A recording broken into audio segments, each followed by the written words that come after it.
PM के नेतृत्व में देश का विकास हो रहा है, मध्य प्रदेश का विकास हो रहा है और यहाँ पर बहुत सारी बातें भोपाल में जिस तरीके से विकास परियोजनाओं की सौगात मिल रही है पीएम मोदी की ओर से, उसका भी जिक्र किया गया। सशक्तिकरण सम्मेलन है ये, जहाँ पर पीएम मोदी पहुंचे हुए हैं और कुछ ही देर में पीएम मोदी यहाँ पे संबोधित करते हुए दिखाई भी देंगे। अहिल्याबाई की 300वीं जयंती है और उस मौके पे सम्मेलन है।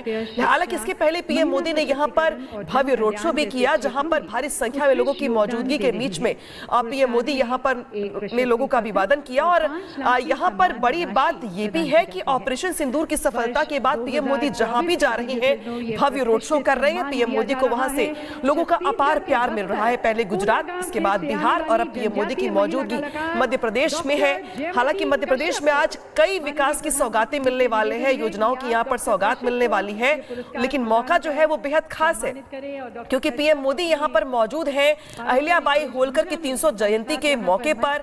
और यहाँ पे सशक्तिकरण के नाम पर बहुत सारी बातें पीएम मोदी की ओर से कही जाएंगी, साथ ही कई बड़ी सौगात दी जाएगी। इसके अलावा डाक टिकट यहाँ पर जारी किया जा रहा है पीएम मोदी की ओर से। तो यहाँ पर पीएम मोदी की ओर से करोड़ों के विकास की परियोजनाओं की सौगात देने के साथ साथ बहुत सारी बातें ऑपरेशन सिंदूर को लेकर के भी हमें देखने और सुनने को मिलेंगी।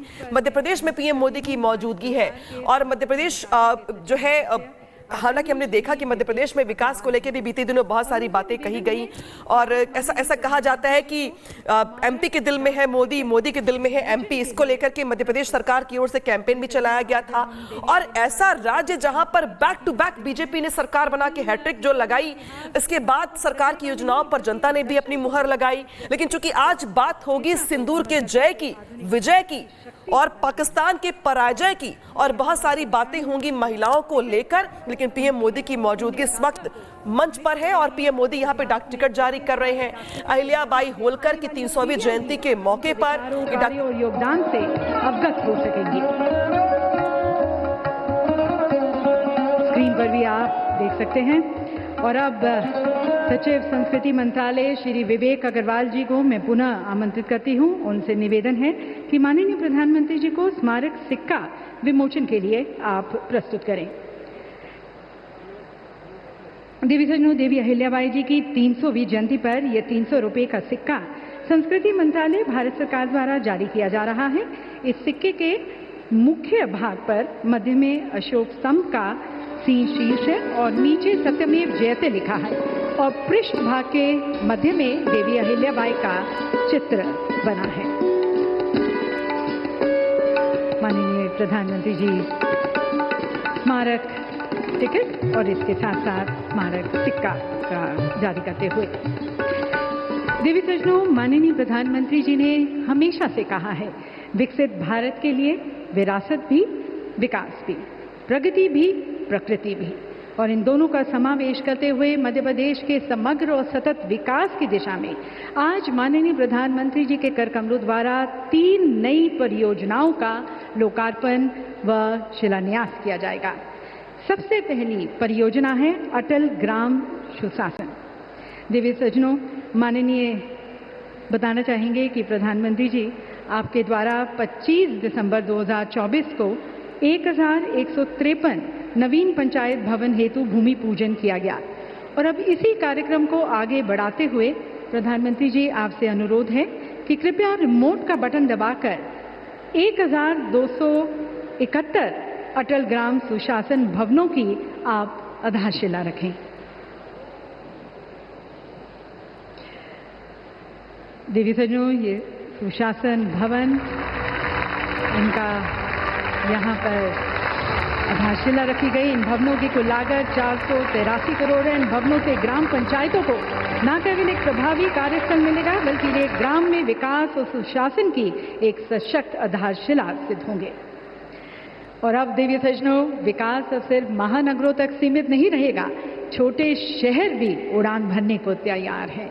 जी हाँ देवी सज्जनों, दतिया और सतना जैसे सांस्कृतिक, आध्यात्मिक और औद्योगिक रूप से महत्वपूर्ण शहर हवाई नक्शे पर अपनी जगह बना रहे हैं।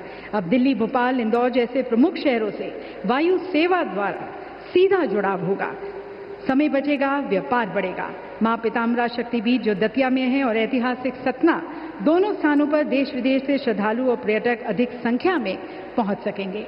तो माननीय प्रधानमंत्री जी से पुनः निवेदन है कि कृपया आप रिमोट का बटन दबाकर पहले सतना एयरपोर्ट का वर्चुअल शुभारंभ करें। आप सभी को बहुत बहुत बधाई देवी सज्जनों, यहाँ पर सतना एयरपोर्ट का वर्चुअल शुभारंभ। और आपको अब लाइव ले चलते हैं वहाँ पर एयरपोर्ट पर, और जहाँ पर हमारे साथ हैं हमारे केंद्रीय नागरिक उड्डयन राज्य मंत्री श्री मुरलीधर मोहोल जी, श्री दिलीप जायसवाल जी, माननीय राज्य मंत्री मध्य प्रदेश शासन, साथ में संसद सदस्य सतना श्री गणेश सिंह जी। पीएम श्री पर्यटन वायु सेवा का विस्तार करते हुए सतना एयरपोर्ट से शेड्यूल के अनुसार 1 जून से नियमित उड़ानें शुरू हो जाएंगी, जिससे अधिक से अधिक लोगों को मध्य प्रदेश की समृद्ध संस्कृति, विरासत और प्राकृतिक सौंदर्य का अनुभव करने का मौका मिलेगा।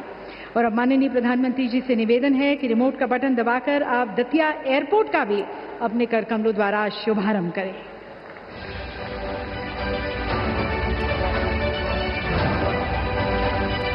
और अब आपको ले चलते हैं लाइव दतिया एयरपोर्ट पर, जहां पर हमारे साथ हैं हमारे केंद्रीय नागरिक उड्डयन मंत्री श्री के राम मोहन नायडू जी, राज्य सरकार के कृषि मंत्री श्री अडेल सिंह कंचाना जी, मध्य प्रदेश के पूर्व गृह मंत्री श्री नरोत्तम मिश्रा जी तथा संसद सदस्य भिंड श्रीमती संध्या राय जी।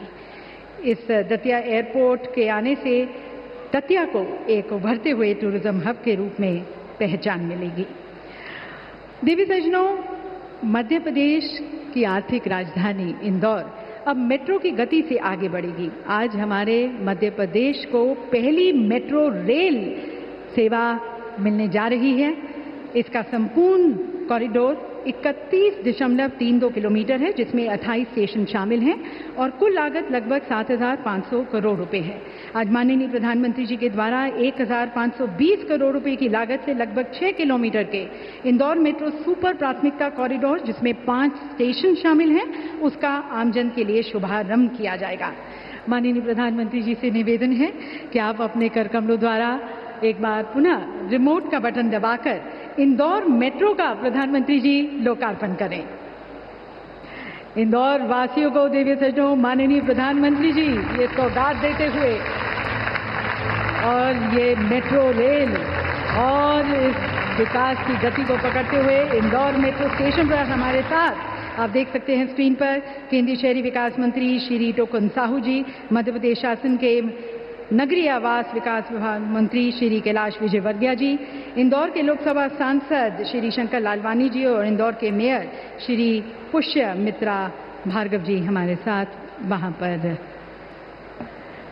देवी सज्जनों, माननीय प्रधानमंत्री जी द्वारा आज अनेक परियोजनाओं का यहाँ पर लोकार्पण किया गया और ये पूरा कार्यक्रम विरासत के साथ विकास को आगे ले जाते हुए, जिनकी गरिमा में आज का ये कार्यक्रम आयोजित किया गया है, महासम्मेलन आयोजित किया गया है, उनकी जीवन गाथा पर हमारे संस्कृति मंत्रालय भारत सरकार द्वारा एक फिल्म तैयार की गई है, विशेष लघु फिल्म। आइए देखते हैं वह लघु फिल्म।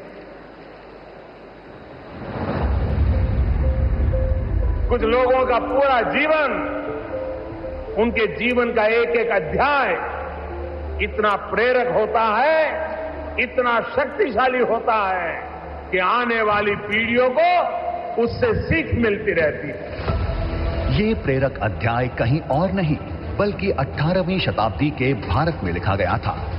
लोकमाता अहिल्याबाई होलकर, ये नाम है उन महान विभूति का जिन्होंने भारतीय संस्कृति के पुनर्निर्माण का अटूट संकल्प लिया और उसे सिद्ध करने के लिए अथक प्रयास किए। लोकमाता अहिल्याबाई होलकर का जन्म 31 मई 1725 में महाराष्ट्र के चौंडी में हुआ था।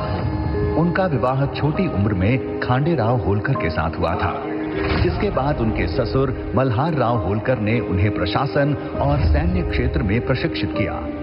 लेकिन छोटी उम्र में उन्हें बेहद संघर्ष का सामना करना पड़ा जब उनके पति खांडेराव होलकर की युवा आयु में मृत्यु हो गई। पति की मृत्यु के बाद रानी उनकी चिता के साथ सती होने जा रही थी, लेकिन तभी उनके ससुर मल्हार राव होलकर ने उन्हें रोक लिया और लोकमाता अहिल्याबाई के जीवन को एक नई दिशा दिखाने का कार्य किया। यही वो